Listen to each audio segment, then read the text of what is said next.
नमस्कार, मी सुवर्णा. महाराष्ट्राची खबर बातमध्ये आपल्या सगळ्यांचं स्वागत. एसटी महामंडळाचं संपाविरोधात मोठं पाऊल बघायला मिळतंय. ही एक मोठी बातमी सुरुवातीला आपण बघणार आहोत. एसटी महामंडळानं संपाविरोधात एक मोठं पाऊल उचललंय. 2296 रोजंदार कर्मचाऱ्यांना सेवा समाप्तीची नोटीस देण्यात आलेली आहे. या कर्मचाऱ्यांना 24 तासांचं अल्टिमेटम देण्यात आलं असून कामावर हजर व्हा, नाहीतर सेवा समाप्त करण्यात येईल असं प्रशासनानं कळवलेलं आहे.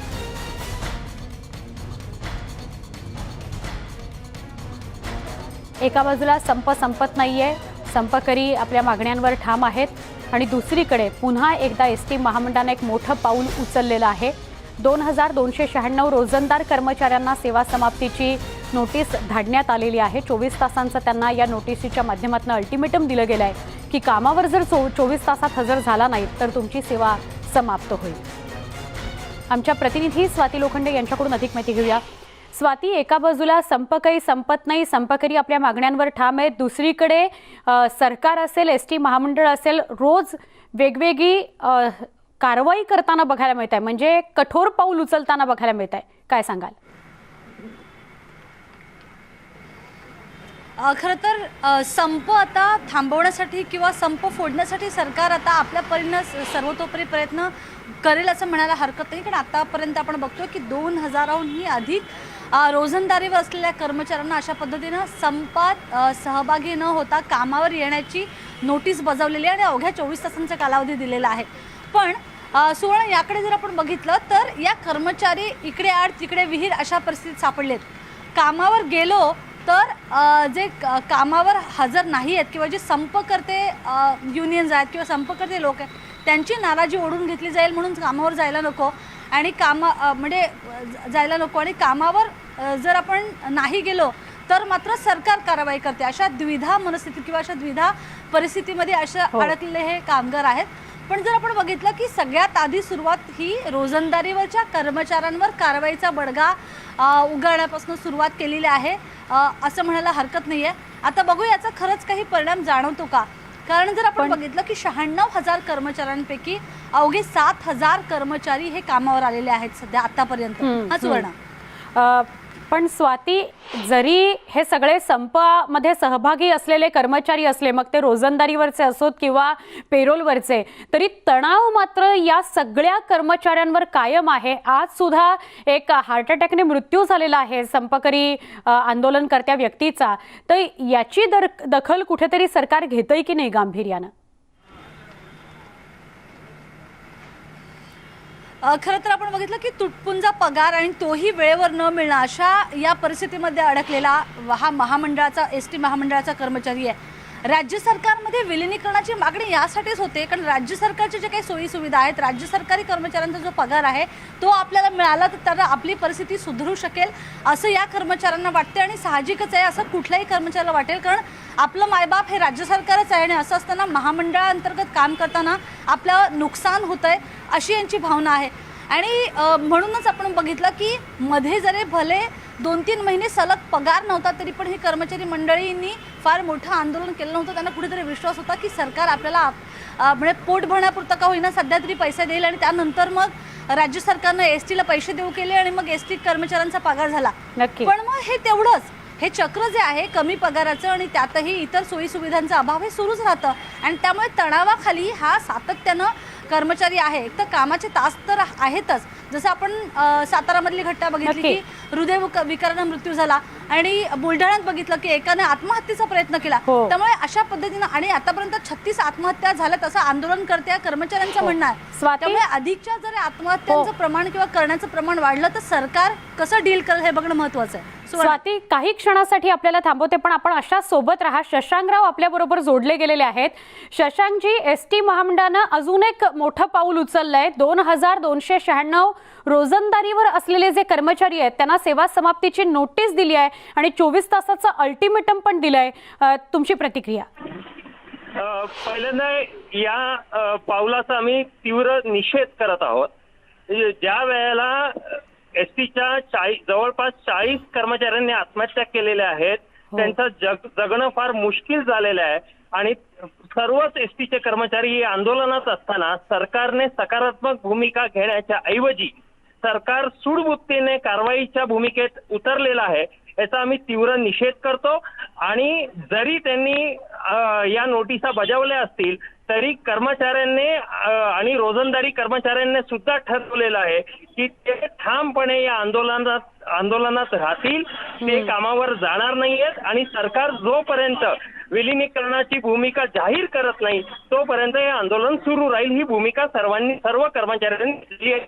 नक्की शशांकजी, जरी ही कठोर भूमिका किंवा ठाम भूमिका सगळ्या कर्मचाऱ्यांनी घेतलेली असली तरी सुद्धा चित्र आपल्याला आता असं दिसतंय की तिढाच निर्माण झालेला आहे। म्हणजे एका बाजूला सरकार आपल्या भूमिकेवर ठाम आहे, चर्चा करण्याचा प्रयत्न सुरू आहे, पण त्यातनं तोडगा निघत नाही। कर्मचारी आपल्या भूमिकेवर ठाम आहेत, पण खूप ताण वाढतोय यावर। कर्मचारी जरी संपात असले सहभागी तरी खूप ताण वाढतोय। म्हणजे एकानं आत्महत्या करण्याचा प्रयत्न केला, एकाचा तर हार्ट अटॅकने मृत्यू झाला।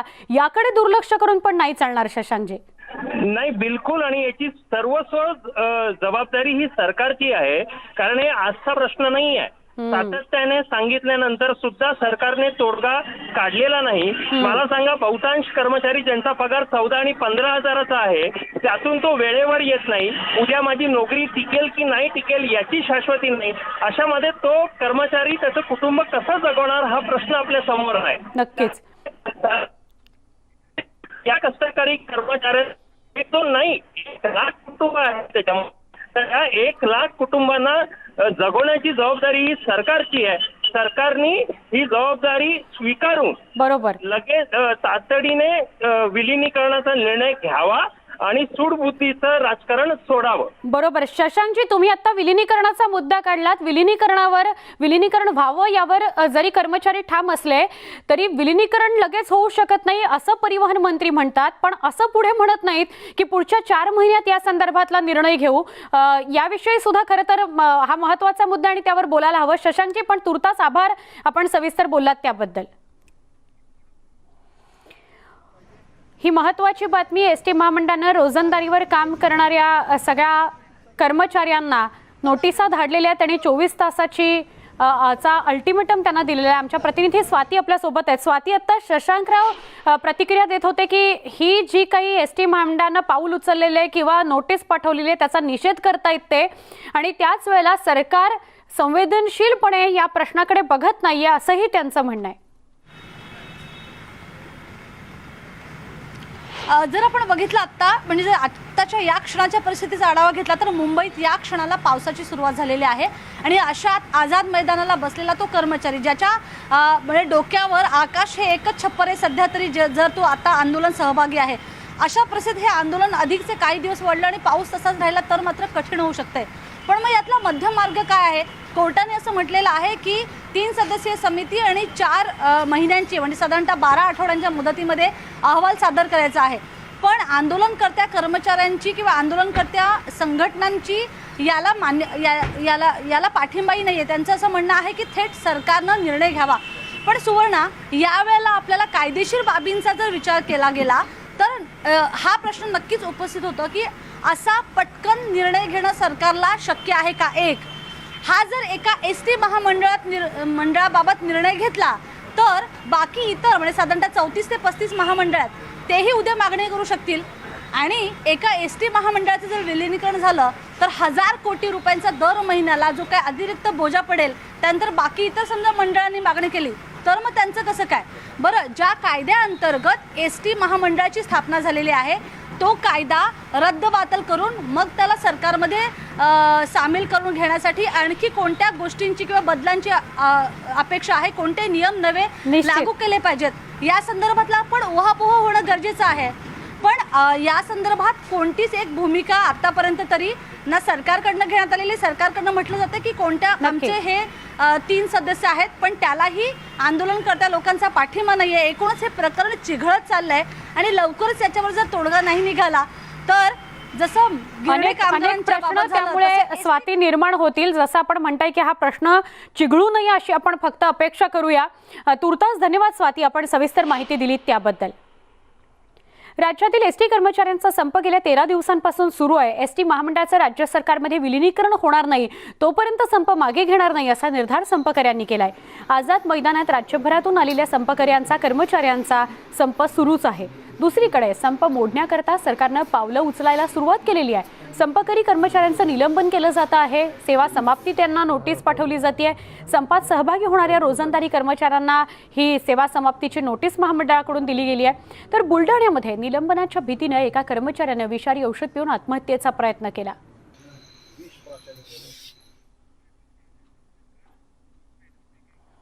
दरम्यान एसटीच्या संपावर एसटीचे व्यवस्थापकीय संचालक शेखर चन्ने यांनी भूमिका स्पष्ट केली। समिती संपकऱ्यांबाबत सकारात्मक असल्याचं त्यांनी म्हटलंय। त्यामुळे संपावर तोडगा निघण्याची आशा निर्माण झाली आहे। पाहुयात शेखर चन्ने यांच्यासोबत आमचे प्रतिनिधी प्रशांत बाग यांनी केलेला संवाद। का नक्कीच खरं तर एसटी महामंडळाचे सगळेच कर्मचारी रस्त्यावर आपल्याला माहिती की जवळपास 92,000 कर्मचारी या संपात राज्यातले सहभागी झालेत। जर का आपण बघितलं तर 17,000 एसटी बसेस दररोज रस्त्यावर धावत असतात। कोरोनाच्या आधीची परिस्थिती जर का बघितली तर 65 लाख प्रवाशांचा दररोज प्रवास होत होता। 22 ते 23 कोटी दररोजचं उत्पन्न एसटीचं होतं, पण 10 ते 12 कोटीचा खर्च सुद्धा त्यावेळेस होता। खूप मोठ्या प्रमाणावर शहरी आणि ग्रामीण भागाला जोडणारी ही लालपरी म्हणजे खऱ्या अर्थानं शहरी आणि ग्रामीण भागाची अर्थव्यवस्था आता पूर्ण ठप्प झाली आहे। विलीनीकरणाच्या मागणीवर एसटी कर्मचारी आंदोलक हे अत्यंत ठाम आहेत। राज्यातल्या कानाकोपऱ्यामध्ये चालले आहेत। एकीकडे एसटी कर्मचाऱ्यांवर होत असलेली कारवाई तर दुसरीकडे उच्च न्यायालय आदेशित समितीच्या तातडीनं सुरू झालेल्या बैठका नेमका एसटी कर्मचाऱ्यांना दिलासा मिळणार का? काय नेमकं या समितीचं धोरण आहे? काय सरकार या त्यांच्या मागणीकडे सकारात्मक बघतंय? अनेक प्रश्न अनुत्तरित आहेत, पण त्या सगळ्या प्रश्नांची उत्तरं आपल्याला देण्यासाठी शेखर चन्ने एसटी महामंडळाचे व्यवस्थापकीय महासंचालक आता आपल्याबरोबर आहेत। समितीची पहिली बैठक तुम्ही झाली, उच्च न्यायालय आदेशित समिती आता कामाला लागली आहे, एसटी कर्मचाऱ्यांना दिलासा मिळणार का?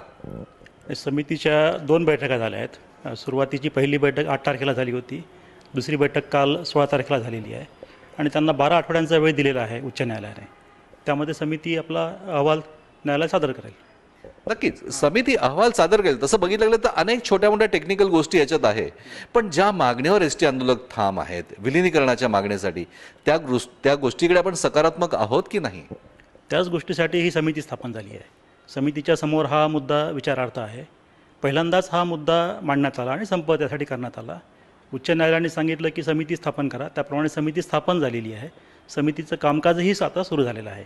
त्यामुळे जो काय विचार व्हायचा आहे याबद्दल सगळ्या पैलू तपासून तो त्या समितीसमोर होणार आहे आणि अहवालामध्ये त्या गोष्टी येतीलच। नेमकं कोणत्या कोणत्या अँगलने समिती ही हा सगळा विचार करते?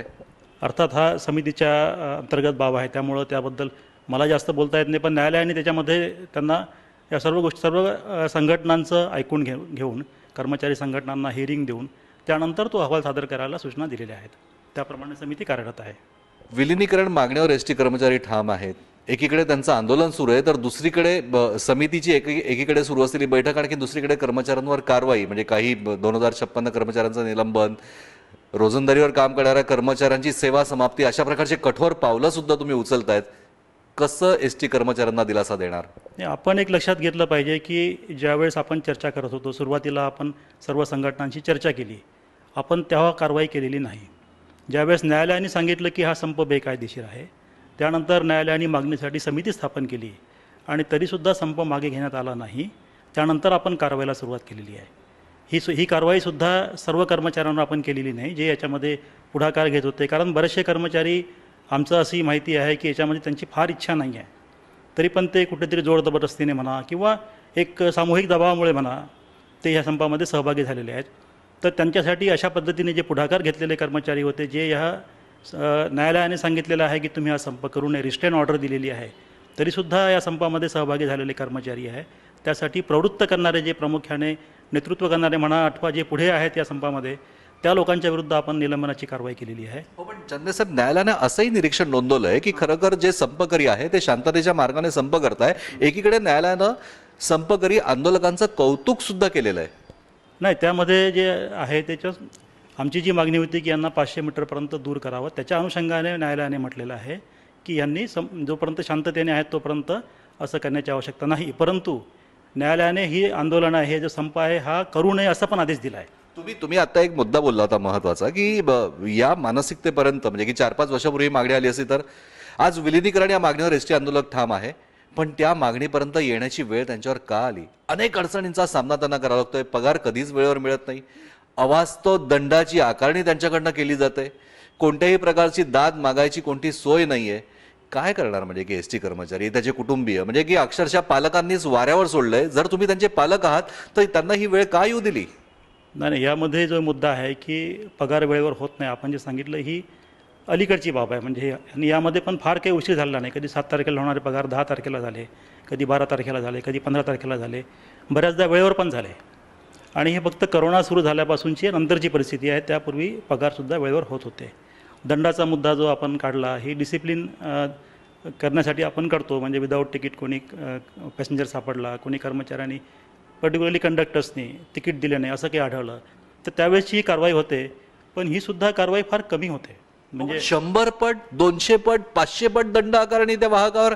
म्हणजे जो प्रवासी विना तिकीट प्रवास करतो त्याला 100 रुपये दंड, पण वाहका म्हणजे की याचमुळे काय, आम्ही आता एका कर्मचाऱ्याची स्लिप बघितली की 11,000 रुपये त्याला पगार मिळाला आणि 10,000 रुपये दंड.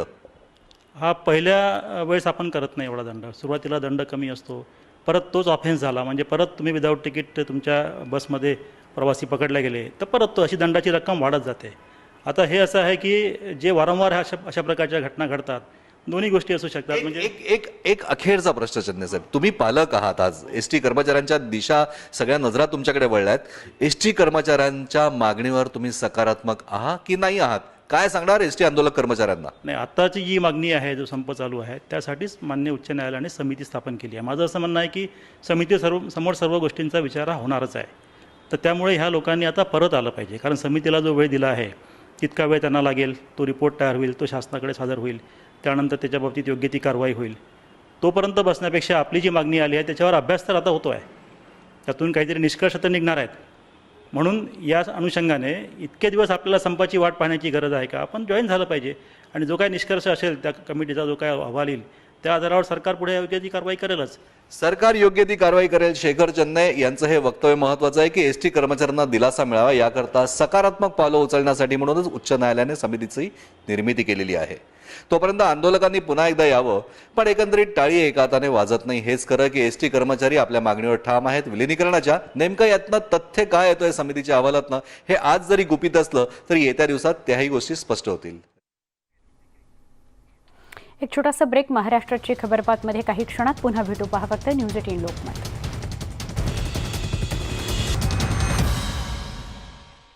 आपण बघताय महाराष्ट्राची खबरबात. राज्याला पुन्हा एकदा अवकाळी पावसाचा फटका बसलेला आहे. अरबी समुद्रात कमी दाबाचा पट्टा निर्माण झालाय, त्यामुळे पुढचे 4 दिवस राज्यात पावसाची शक्यता व्यक्त केली जाते. कोकण, पश्चिम उत्तर महाराष्ट्रात येलो अलर्ट जारी करण्यात आलाय. 13 जिल्ह्यांमध्ये मुसळधार पावसाची शक्यता वर्तवली गेलेली आहे. राज्याला पुन्हा एकदा अवकाळी पावसाचा फटका बसलेला आहे आणि या संदर्भात होसाळीकर यांनी ट्विट केलेलं आहे. हवामान तज्ज्ञ होसाळीकर यांनी काय ट्विट केले त्यावर आपण नजर टाकणार आहोत. के.एस. होसाळीकर असं म्हणतायत की मध्य पूर्व अरबी समुद्रामध्ये निर्माण झालेत कमी दाबाचं क्षेत्र, त्यामुळे कमी दाबाचं क्षेत्र 48 तासात किनारपट्टीपासून दूर जाऊन अजून दाट होण्याची शक्यता आहे. म्हणून रायगड आणि रत्नागिरीत गडगडाटी ढगांची दाटी होईल. किनारपट्टी आणि आतल्या भागात ढगाळ वातावरण राहील. 17 ते 21 नोव्हेंबर दरम्यान राज्यात मेघगर्जनेसह पावसाची शक्यता सुद्धा त्यांनी वर्तवली आहे. आमच्या प्रतिनिधी स्वाती लोखंडे आपल्या संपर्कात आहेत. स्वाती, मगाशी एस टी संदर्भात आपण जेव्हा बोलत होतो तेव्हाच पाऊस सुरू झालेला होता आणि आता तर पुढच्या काही दिवसांमध्ये पावसाची शक्यता सुद्धा वर्तवली आहे. होसाळीकर यांनी सुद्धा तसं ट्विट केलंय. काय अधिक माहिती? खरं तर पुढच्या 3 ते 4 तासात गडगडाटी आवाजासह म्हणजे वादळासह मुसळधार पाऊस पडण्याची शक्यता आहे महाराष्ट्रातल्या अनेक भागांमध्ये. आणि याच्यामध्ये ठाणे, मुंबई, रायगड, अहमदनगर, पुणे, सातारा, रत्नागिरी आणि बीड आणि त्याचबरोबर लातूर यात म्हणजे ज्याला नावकास वॉर्निंग म्हणतात, जी पुढच्या 3 ते 4 तासांसाठी व्हॅलिड असते, तर त्या याच्यानुसार रिजनल मेट्रोलॉजिकल सेंटर, प्रादेशिक हवामान विभागानं हा अंदाज वर्तवलेला आहे की मुंबईसह आसपासच्या अनेक जिल्ह्यांमध्ये मुसळधार पाऊस पडू शकतो. आणि तोही जेव्हा आपण साधारणतः पावसाळ्यामध्ये म्हणजे मान्सूनमध्ये स्थिती असते तशी साधारणतः स्थिती निर्माण होण्याची शक्यता आहे. आता जर मी दाखवू शकले म्हणजे थोडंसं कठीण होईल, मी माझ्या कॅमेरामधनं दाखवण्याचा प्रयत्न केला तर फक्त रस्ते ओले आहेत तेवढं मी दाखवू शकेन की आता रस्ते ओले आहेत. पण साधारणतः जेव्हा पावसाची चाहूल लागते तेव्हा जसं वातावरण असं तसंच वातावरण आता बघायला मिळते. आणि हे अवकाळी पाऊस आहे. गेल्या अनेक दिवसांपासून आपण बघतो की म्हणजे अगदी ऋतू संपत आला तरी मध्ये मध्ये पाऊस पडतोच आहे. आणि अशा परिस्थितीमध्ये जे काही पावसाळ्यानंतर सुरू होणारे प्रोजेक्ट्स असतील किंवा अशी आंदोलन असतील त्याच्यावर याचा मोठा परिणाम होणार हे नक्की आहे. त्यामुळे आता तरी या भागांमध्ये ज्याचा आपण उल्लेख केला की तिथे लोकांनी काळजी घेणं गरजेचं आहे. विशेषतः अशा वेळेला म्हणजे जिथे विजांचा कडकडाट होतो अशा वेळेला विजा पडण्याची शक्यता असते. तसं कोणताही अंदाज वर्तवला नाही आहे की विजा पडू शकतील किंवा काही, पण तरीही आपण काळजी घेणं गरजेचं आहे आणि ते जास्त बरं होईल. नक्की. स्वाती, धन्यवाद माहिती दिल्याबद्दल. हवामान तज्ज्ञ के.एस. होसाळीकर सुद्धा आपल्या सोबत आहेत, त्यांच्याशी सुद्धा आपण बोलूया आणि त्यांच्याकडनं माहिती घेऊया. होसाळीकर, तुम्ही तर सविस्तर ट्विट केलेलंच आहे, पण असा अवकाळी पाऊस पडतोय ऋतू होऊन गेल्यानंतर, काय सांगाल तुम्ही या पावसाविषयी? जे गेल्या 2-3 दिवसापासून अरबी समुद्रामध्ये एक कमी दाबाचं क्षेत्र निर्माण झालंय कालपासून, आणि त्याचाच परिणाम म्हणून आणि त्याच्यावरून मग एक कोकणच्या किनारपट्टीच्या भागामध्ये एक विशिष्ट सिस्टम तयार झाली ज्याला आपण ट्रफ म्हणतो किंवा द्रोणीय स्थिती म्हणतो. तर त्याचा परिणाम म्हणून किनारपट्टीच्या भागामध्ये आणि खास करून मध्य महाराष्ट्र या 2 विभागामध्ये येणाऱ्या 24 ते 28 तासामध्ये किंवा पुढचे 4 ते 5 दिवस गडगडाटासह पावसाची शक्यता हवामान विभागाने वर्तवलेली आहे. आणि 4थ्या-5व्या दिवशी मराठवाड्यातल्या पण काही भागामध्ये आपल्याला गडगडाटासह पाऊस दिसण्याची शक्यता आहे. वारे जोरदार असतील आणि पाऊस थोडा जरी असला तरी गडगडाट म्हणजे काल जसा पुण्याला किंवा आज मुंबईला पण हलका पाऊस काही ठिकाणी होतोय. रत्नागिरीलाही पाऊस झाला, हरणेला पाऊस झाला, बऱ्याच ठिकाणी पावसाची आकडेवारी आलेली आहे. अशा प्रकारचं ढगाळ वातावरण राहण्याची शक्यता पुढचे 3 ते 4 दिवस गडगडाटासह पाऊस आणि काही ठिकाणी जोरदार वारे वाहण्याची पण शक्यता आहे. सर, मग ज्या ठिकाणी 4 दिवसामध्ये वादळी वाऱ्यासह गडगडाटासह पाऊस पडेल तिथे त्या शहरांमध्ये किंवा जिल्ह्यांमध्ये काय काळजी घ्यावी किंवा काय सल्ले तुम्ही द्याल त्या तिथे असलेल्यांना? ज्यावेळी भारतीय हवामान विभाग अशा प्रकारचे इशारे देतो की पुढच्या 4 ते 5 दिवसामध्ये मेघगर्जनेसह पाऊस पडण्याची शक्यता आहे, त्यावेळी ती सर्वसाधारणतः नागरिकांनी त्याच्याबद्दल खबरदारी घेणं गरजेचं आहे. त्याचबरोबर भारतीय हवामान IMD काय करतं की पुढच्या 3 ते 4 तासांमध्ये एखाद्या जिल्ह्यामध्ये मुसळधार पाऊस किंवा गडगडाटासह पाऊस पडण्याची शक्यता निर्माण झाली रडार आणि उपग्रहाच्या छायाचित्राद्वारे, तर तशा प्रकारचे इशारे दिले जातात. आणि त्याच्यामध्ये आम्ही शब्दशः म्हणतो की नागरिकांनी शक्यतो बाहेर या पुढचे 3 ते 4 तास बाहेर पडू नये किंवा विजांच्या लखलखटापासून किंवा कडकडाटापासून जे काही धोके आहेत त्याच्यासाठी काही प्रोसिजर्स आहेत, काही सेफ्टी मेजर्स आहेत, ते पण आम्ही त्याच्यामध्ये लिहितो की झाडाखाली उभं राहू नये किंवा मोकळ्या पटांगणामध्ये राहू नये किंवा जर का तशा प्रकारे काही शेतांमध्ये कामं चालत असेल, गडगडाट होत असेल तर मग त्यावेळी कमीत कमी तेवढ्या 2 ते 3 तासासाठी एखाद्या व्यवस्थित नक्की सर, सुरक्षित ठिकाणी त्यांनी नक्की सर, म्हणजे अशा प्रकारच्या सूचना ज्या येतात तज्ज्ञांकडून त्याकडे लक्ष ठेवण्याची गरज आहे. होसाळीकर सर, धन्यवाद, तुम्ही सविस्तर माहिती दिलीत त्याबद्दल. नागपूर, औरंगाबाद, अकोला आणि अमरावतीत जमावबंदी लागू करण्यात आलेली आहे. हिंसाचाराच्या पार्श्वभूमीवर जमावबंदीचे आदेश लागू केलेले आहेत. अकोल्यामध्ये आजपासून रात्रीची संचारबंदी, नागपूरमध्ये कलम 144 लागू, तसंच औरंगाबादमध्ये 27 नोव्हेंबरपर्यंत जमावबंदी लागू करण्यात आलेली आहे. अमरावतीमध्ये तर जमावबंदी लागू आहेच, मात्र त्या व्यतिरिक्त या तिन्ही शहरांमध्ये म्हणजे अकोला असेल, नागपूर असेल किंवा औरंगाबादमध्ये जमावबंदी लागू करण्यात आलेली आहे. अकोला जिल्ह्यामध्ये अकोट नंतर अकोला शहरात आजपासून संचारबंदी आणि जमावबंदीचे आदेश उपविभागीय अधिकारी यांनी काढलेले आहेत. शहरात कलम 144 लागू करण्यात आले. सकाळी 6 ते संध्याकाळी 7 वाजेपर्यंत जमावबंदी आणि संध्याकाळी 7 ते सकाळी 6 वाजेपर्यंत संचारबंदीचे आदेश काढले गेले. जमावबंदी म्हणजे एकत्रित जमू नये आणि संचारबंदी म्हणजे घराबाहेर पडू नये.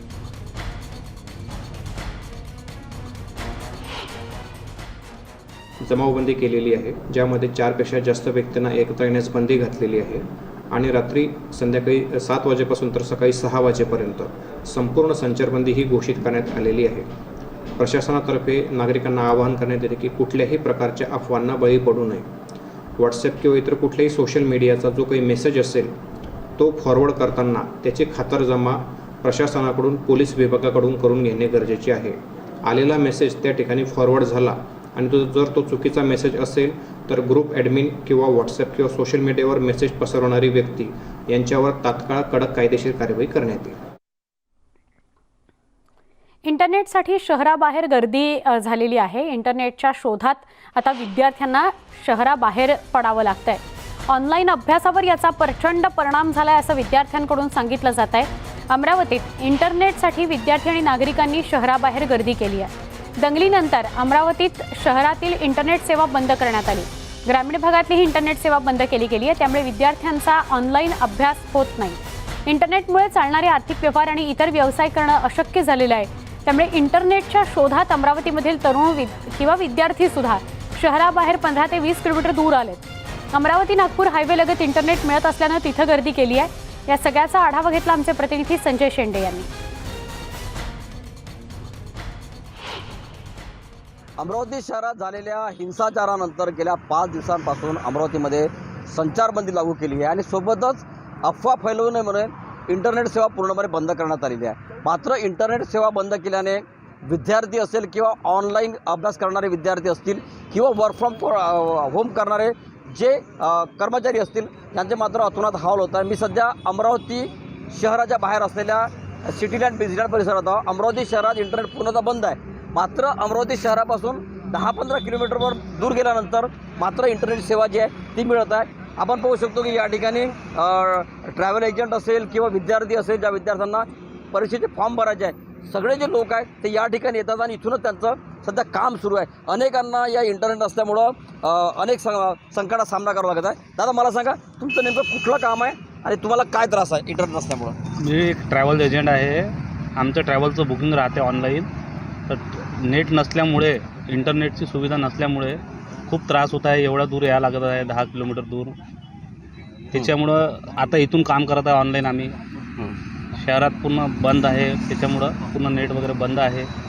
खूप त्रास होत आहे. निश्चितच यांना इंटरनेटची सुविधा नसल्यामुळं भयंकर त्रास होत आहे. आणखी काही विद्यार्थी आपल्यासोबत आहे. दादा मला सांगा, नेमकं तुम्ही कुठल्या कामासाठी या ठिकाणी आलेले आहे आणि काय त्रास होत आहे? सर, माझा उद्या SSC GDचा पेपर आहे, पण माझं 14 तारखेला ॲडमिट कार्ड येणार होतं. या नेटमुळे मला काढता नाही आला. ते आज काढलं नाही, तर उद्या सकाळी माझा पेपर आहे 9 वाजता. सकाळी भेटणार नाही मला. तर म्हणून मी ते थोडंसं अमरावतीच्या बाहेर येऊन ते नेट चालू आहे म्हणून तर नेट माझा ॲडमिट कार्ड काढला, तर मला डाउनलोड करावं लागेल, प्रिंट पण काढावं लागेल. सायबर कॅफे पण बंद आहे. आता खूप त्रास होत आहे. व्हिडिओ सागरचा संजय शेंडे, न्यूज 18 लोकमत, अमरावती. अमरावतीमध्ये झालेल्या हिंसाचारानंतर महाराष्ट्र सायबर क्राईमचे काही अहवाल अमरावतीच्या पालकमंत्री यशोमती ठाकूर यांच्या हाती आलेले आहेत. मात्र हे अहवाल अतिशय धक्कादायक आहेत असं यशोमती ठाकूर म्हणतात. अमरावतीमध्ये झालेला हिंसाचार हा पूर्वनियोजित होता अशी खळबळजनक माहिती यशोमती ठाकूर यांनी दिली आहे. शहरात दंगल सुरू झाल्यानंतर अगदी 10 मिनिटात 4000 ट्विट झाले, हे आक्षेपार्ह असल्याचं या अहवालात म्हटलंय. अमरावतीमध्ये 12 आणि 13 तारखेला जे हिंसाचार घडला, या हिंसाचार जो होता हा पूर्वनियोजित कट असल्याचा सायबर क्राईमचा रिपोर्ट आलेला आहे. आणि तो रिपोर्ट जो आहे जिल्ह्याच्या महिला आणि बालकल्याण मंत्री आणि राज्याच्या महिला बालकल्याण मंत्री आणि जिल्ह्याच्या पालकमंत्री यशोमतीताई ठाकूर यांच्या हातात आलेला आहे. ताई, नेमका हा काय रिपोर्ट्स आहे आणि या रिपोर्ट्समध्ये नेमकं काय मेन्शन केलेलं आहे आणि या दंगलीमागे नेमकं कोण आहे तुम्हाला वाटतं? हे सोशल मीडिया मॉनिटरिंग रिपोर्ट आहे आणि हा सायबर क्राईमवाल्यांनी office of special inspector general of police हा रिपोर्ट दिलेला आहे. याच्यामध्ये जे ऑब्झर्वेशन्स आहेत ते एकंदरीत असं सांगतायत की हा पूर्वनियोजित कट होता. महाराष्ट्र पेटवण्याची याच्यामध्ये साजिश मोठ्या प्रमाणात होती आणि hashtag violence in Amravati violence जो चालला तो 10 ते 15 मिनटाच्या आतमध्ये त्याच्यामध्ये 4000च्या वर ट्विट्स आपण बघतोय. तर हे सगळं पूर्वनियोजित होतं, हे एकंदरीत लक्षात येत आहे. तर यामागे नेमके कोणत्या संघटना तुम्हाला वाटतं? हे माझं ठाम मत असं आहे, पोलीस त्याच्यावर इन्व्हेस्टिगेट करतं आहे आणि पोलीस चा फाइंडिंग्स जे आहे ते पोलीस सांगेलच, पण माझं मत असं आहे की ज्या लोकांना कट्टरपंथी पोलरायझेशनचा फायदा होतो त्याच लोकांनी हे घडवून आणलेलं आहे, अशांत केलेलं आहे, आमचं अमरावती जळलेलं आहे, आम्हाला त्याचं आम्हाला ते सगळं आता भोगायला लागणार आहे. गरीब माणसं जळलेत, गरीब माणसं मरतात, गरिबांचं नुकसान होतं आहे. ही अमरावतीची संस्कृती नाही आणि यांनी ज्यांनी कोणी हे घडवलेलं आहे त्याला अजिबात सोडलं जाणार नाही. तर या दंगलीत जे कारणीभूत आहेत त्या सर्वांवर कारवाई व्हावी अशी मागणी आपण करणार आहोत. कारवाई होते आहे आणि कारवाई होणार. निश्चितच अमरावतीला जी दंगल घडली त्या दंगलीमागे पूर्वनियोजित कट होता असं धक्कादायक विधान आणि अतिशय संतापजनक विधान जे आहे ते जिल्ह्याच्या पालकमंत्री आणि महिला बालकल्याण मंत्री यांनी सायबर रिपोर्टच्या आधारे सांगितलेला आहे. निश्चितच हा प्रकार जो आहे तो जिल्ह्याच्या विकासाला आणि शांततेला कुठेतरी खीळ आणणार आहे. व्हिडिओ सागरचा संजय शेंडे, न्यूज 18 लोकमत, अमरावती. अमरावतीत भाजप नेते आणि माजी पालकमंत्री प्रवीण पोटे यांना अटक करण्यात आली. अमरावतीत झालेल्या हिंसाचार प्रकरणी ही कारवाई करण्यात आली. पोटेंसह 10 जणांना अटक झाली आहे. या 10 जणांना न्यायालयात हजर केलं जाणार आहे. प्रवीण पोटे यांना अटक झालेली आहे. प्रवीण पोटे यांच्यासोबत 10 जणांना अटक करण्यात आलेली आहे. त्यांना कोर्टात हजर केलं जाणार आहे. भाजपचे नेते प्रवीण पोटे हे माजी पालकमंत्री राहिलेले आहेत. अमरावतीचे भाजपचे नेते आणि माजी पालकमंत्री आहेत. त्यांना हिंसाचार प्रकरणी अटक करण्यात आली आहे. हे काश्मीर नाही अमरावती. आज पोरांचे विद्यार्थ्यांचे मोठ्या प्रमाणात एक्झाम आहेत. काही लोकांना पेपर सोडवायचे आहे, काही लोकांना वेगवेगळे फॉर्म भरायचे आहे. आज या ठिकाणी इंटरनेट बंद करून ठेवलं. काश्मीरसारखी भूमिका या ठिकाणी तयार केलेली आहे, असं होता कामा नये.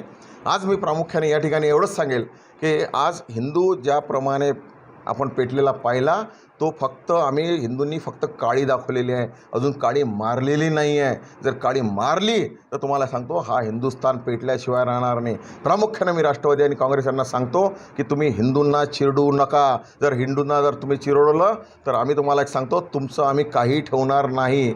आज हिंदूंच्या घरात जर आपण गेलो तर त्यांच्या घरात साप मारायला काळीसुद्धा सापडत नाही. मालेगाव शहरातील रजा अकॅडमीच्या कार्यालयावर पोलिसांनी मंगळवारी रात्री छापा टाकला आणि कार्यालयाची झडती घेतली.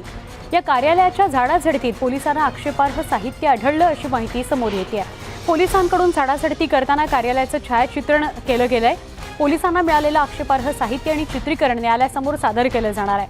नाशिक ग्रामीण पोलीस अधीक्षक सचिन पाटील यांच्या नेतृत्वाखाली पोलिसांची धडक कारवाई करण्यात आली. त्रिपुरा हिंसाचाराच्या निषेधार्थ शुक्रवारी रजा अकॅडमीनं मालेगाव बंदची हाक दिली होती. त्यावेळी मोठ्या प्रमाणात दगडफेक, तोडफोड करण्यात आली होती. पोलिसांनी याप्रकरणी वेगवेगळे 4 गुन्हे दाखल केले गेले असून त्यात रजा अकॅडमीच्या पदाधिकाऱ्यांचा देखील समावेश आहे. आतापर्यंत पोलिसांनी 35 संशयितांना अटक केलेली आहे.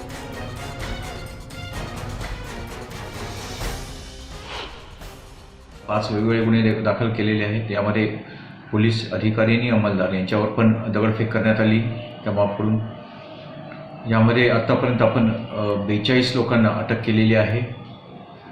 त्याचबरोबर पोलिसांनी जे CCTV फुटेज आहेत, त्याचबरोबर जे वेगवेगळ्या कॅमेऱ्यांमध्ये जे रेकॉर्डिंग झाले होते त्या आधारावर जे आरोपी आहेत ज्यांनी दगडफेक केलेली आहे, त्याचबरोबर प्रक्षोभक भाषणं करून त्या जमावाला ज्यांनी भडकवलेलं आहे त्या लोकांना पोलिसांनी आतापर्यंत अटक केलेली आहे. यामध्ये जे ऑर्गनायझर होते त्यांच्या विरोधात पण एक गुन्हा दाखल करण्यात येऊन त्याच्यामध्ये प्राप्त जे पुरावे आहेत त्या आधारावर पोलीस पुढची कारवाई करत आहे. महाराष्ट्राची खबरबातमध्ये पुन्हा एक छोटासा ब्रेक. एका मोठ्या बातमीसह काही क्षणात पुन्हा भेटूया. पहा फक्त न्यूज 18 लोक.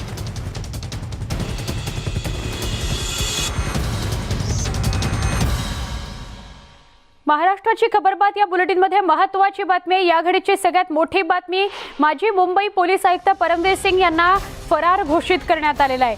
खंडणी प्रकरणामध्ये त्यांना फरार घोषित केलं गेलं आहे. मुंबई किला कोर्टानं त्यांना फरार घोषित केलेलं आहे. गोरेगाव पोलीस स्टेशनमध्ये दाखल गुन्ह्यात त्यांना फरार घोषित करण्यात आलेलं आहे. एका व्यावसायिकानं त्यांच्या विरोधात तक्रार केलेली आहे आणि याच प्रकरणात रियाज भाटी आणि विनय सिंग यांना देखील फरार घोषित करण्यात आलेलं आहे. याच गोरेगाव खंडणी प्रकरणी पोलीस निरीक्षक आशा कोरके आणि नंदकुमार गोपाळे यांना अटक करण्यात आलेली आहे आणि आता परमवीर सिंग यांच्यासह 3 फरार घोषित करण्यात आलेलं आहे. मुंबई किला कोर्टानं फरार घोषित केलेला आहे. आमचे प्रतिनिधी अजित मांढरे यांच्याकडून अधिक माहिती घेऊया. अजित, आपण काल परवाच या विषयावर बोललो होतो की कधी या तिघांनाही फरार घोषित केलं जाईल आणि कशी प्रक्रिया असेल.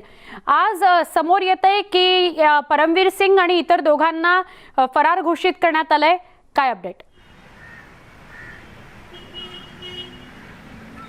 सुवर्णा, खरं तर या मुंबई किला कोर्टामध्ये सरकारी पक्षानं जे वारंवार युक्तिवाद केले, त्यानंतर त्यांच्या विरोधामध्ये अजामीनपत्र वॉरंट जारी करावं याकरता मागणी केली होती. ते वॉरंट देखील जारी झालेलं आहे. ठाणे न्यायालयाने देखील हे वॉरंट जे जारी केलेलं आहे. म्हणजे ही एक प्रक्रिया आहे. 1 ते 2 अशा पद्धतीनं जर नॉन बेलेबल म्हणजेच अजामीनपात्र वॉरंट जर जारी केले तर सरकारी पक्ष जो आहे तो संबंधित आरोपीच्या विरोधामध्ये न्यायालयामध्ये फरार घोषित करण्याची मागणी करू शकतो. आणि जलद गतीने ही प्रक्रिया पूर्ण करत सरकारी पक्षाने मुंबई किला कोर्टामध्ये ॲप्लिकेशन केलं होतं. त्याच्यावरती नुकताच मुंबई किला कोर्टातल्या न्यायमूर्तींनी निकाल दिलेला आहे.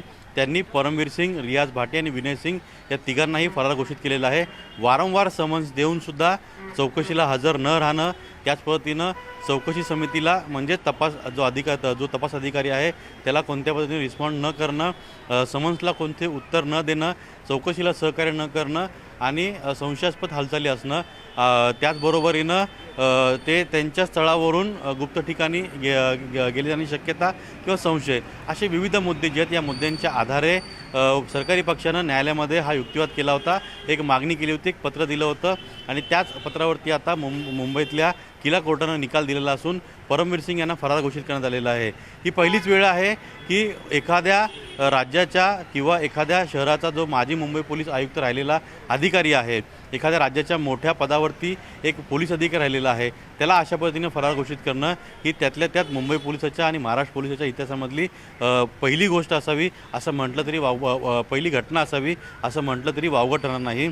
कारण का, जर आपण आत्तापर्यंत पाहिलं तर परमवीर सिंग यांच्या विरोधामध्ये ठाण्यामध्ये दोन गुन्हे दाखल आहेत, मुंबईमध्ये 3 गुन्हे दाखल आहेत आणि ठाण्यामधल्या एका गुन्ह्यामध्ये म्हणजे ठाणे नगरच्या गुन्ह्यामध्ये त्यांना अजामीनपात्र वॉरंट जारी करण्यात आलेलं आहे. मुंबईतल्या एका प्रकरणामध्ये त्यांना अजामीनपात्र वॉरंट जारी करण्यात आलेलं आहे. या सर्व प्रकरणाची एक SIT स्थापन करण्यात आलेली आहे. त्याच प्रकरणी म्हणजेच गोरेगाव खंडणी प्रकरणी आशा कोरके आणि नंदकुमार गोपाळे हे 2 पोलीस निरीक्षक दर्जाचे अधिकारी आहेत, यांना देखील अटक करण्यात आलेली आहे. ते सध्या SITच्या कोठडीमध्ये आहेत. असं असताना परमवीर सिंग यांची चौकशी करणं गरजेचं आहे. त्यांच्या विरोधामध्ये ठोस पुरावे मिळालेले आहेत. जे अटक आरोपी आहेत त्यांनी देखील तपासामध्ये त्यांच्या नावाचा उलगडा केलेला आहे. हे सर्व असताना वारंवार नोटीस पाठवून देखील परमवीर सिंग चौकशीला हजर राहत नाही आहेत.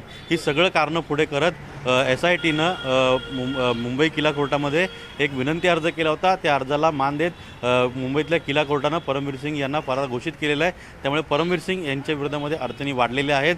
त्यांच्या विरोधामध्ये आता पुढे जाऊन रेड कॉर्नर नोटीस जारी करण्याची प्रक्रिया देखील राज्य सरकार त्यांनी सुरू केलेली आहे. ही जी नोटीस आहे म्हणजे हा जो आजचा निकाल आहे कोर्टाचा फरार घोषित करण्याचा तो, आणि असा एक संपूर्ण प्रस्ताव तयार करून परमवीर सिंग यांच्या विरोधामध्ये रेड कॉर्नर नोटीस जारी करावी अशी मागणी. नक्की अजित, काही क्षणासाठी तू असा सोबत राहा. विशेष सरकारी वकील उज्ज्वल निकम सर आपल्या सोबत आहेत. उज्ज्वल सर, परमवीर सिंग यांच्या सोबतच इतर दोघांना फरार घोषित करण्यात आलेला आहे. तुम्ही या निर्णयाकडे कसं बघता? किला कोर्टानं आजच या तिघांनाही फरार घोषित केलंय. ज्या वेळेला तपास अधिकारी संशयित आरोपीचा शोध घेण्याचा प्रयत्न करतो आणि अटक करण्याचा प्रयत्न करतो व त्याला तो संशय आरोपी सापडतही नाही आणि अटकही करता येत नाही, त्यावेळेला तपास यंत्रणा म्हणजे पोलीस हे त्या न्यायालयात रिपोर्ट दाखल करतात, ऍफिडेव्हिट दाखल करतात की हा आरोपी स्वतःला अटकेपासून वाचवत आहे किंवा लपून राहत आहे, जेणेकरून कायद्याची प्रक्रिया पुढे सुरू करता येत नाही आणि म्हणून त्याला फरार घोषित करण्यात यावं. जर न्यायालयाचं समाधान झालं की आरोपी खरोखर हेतुपुरस्सर अटकेपासून अटक टाळत आहे, लपण्याचा प्रयत्न करीत आहे, तर न्यायालय त्याला फरार म्हणून घोषित करतं. एकदा आरोपीला फरार म्हणून घोषित केल्यानंतर मग तपास यंत्रणेला एक न्यायालय विशिष्ट मुदत देते, 30 दिवसाची मुदत देते. CRPCच्या कलम 82 आणि 83 नुसार कार्यवाही सुरू होते आणि जर त्या 30 दिवसाच्या मुदतीत तो फरार आरोपी न्यायालयापुढे आला नाही तर मग त्याची प्रॉपर्टी जी असते, मुव्हेबल आणि इममुव्हेबल प्रॉपर्टी, ती जप्त करून ती लिलावाने विकण्याचा अधिकार हा न्यायालयाला आहे आणि न्यायालयाने ते लिलावाने विकू शकते तशी प्रॉपर्टी. उज्ज्वल सर, आता या प्रकरणामध्ये पुढची प्रक्रिया तुम्ही सांगताय, पण दोन गोष्टी आहेत. एका बाजूला हे प्रकरण जिथे परमवीर सिंग यांच्यावरच तक्रार दाखल करण्यात आली आणि आता तर त्यांना फरार पण घोषित करण्यात आले. दुसरीकडे त्यांनी केलेली तक्रार आणि त्या तक्रारीनुसार सुरू असलेली कारवाई, या दोन्ही प्रकरणांमध्ये आता पुढची पावलं काय असतील आणि एकमेकांवर त्याचे परिणाम होतात का? परमवीर सिंगांनी जी काही तक्रार केलेली आहे व्हॉट्सअप मेसेजच्या आधारावरती, त्याची चौकशी सीबीआय करत आहे. त्याचप्रमाणे ते प्रकरण वेगळं आहे. हो, त्यांच्या परमवीर सिंगांच्या विरुद्ध ज्या खटले काही केसेस दाखल केलेले आहेत खासगी लोकांनी, त्याचाही तपास पोलीस करत आहे. परंतु तो तपास, परमवीर सिंगांच्या विरुद्ध दाखल झालेल्या फिर्यादीचा तपास पुढे होऊ शकत नाही, कारण परमवीर सिंगांना अटक झालेली नाही. ते अटकेपासून पळण्याचा प्रयत्न करतायत अशी धारणा न्यायालयाची झाली असल्यामुळे न्यायालयाने त्यांच्याविरुद्ध अजामीनपत्र वॉरंट काढलेलं आहे. अजामीनपत्र वॉरंट काढून देखील त्याची बजावणी न झाल्यामुळे न्यायालयाने त्यांना फरार म्हणून घोषित केलेलं आहे. आणि एकदा आरोपी फरार घोषित झाल्यानंतर ते सीबीआयला रेड कॉर्नर नोटीससाठी देखील.